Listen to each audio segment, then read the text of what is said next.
याचा वापर आपल्या आपल्या मतदारसंघामध्ये करण्यासाठी सुद्धा आपण पुढाकार घ्यावा। धन्यवाद अध्यक्ष महोदय। मी मंत्री महोदयांना अतिशय धोरणात्मक प्रश्न विचारतो की आपली महात्मा ज्योतिराव फुले जनधन योजना आणि आयुष्यमान भारत योजना केंद्र सरकारची, आपण 5 लाख रुपयापर्यंत त्याची आर्थिक स्थिती न बघता प्रत्येकाला त्याचे उपचार मिळावे हा कायदा केला, एक खरी गोष्ट आहे का?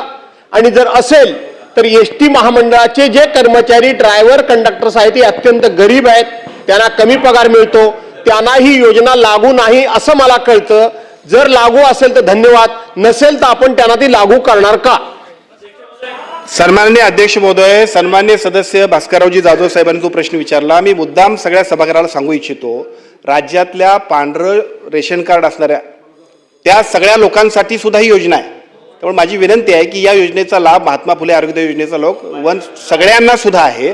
त्यामुळे एसटीचा ड्रायव्हर कंडक्टर असेल, इतर सगळे लोक असतील, या सगळ्यांना सुद्धा ही योजना असल्यामुळे या योजनेचा लाभ सगळ्यांनी घ्यावा अशा पद्धतीचा प्रयत्न आपण करूया। रणजित सावरकर।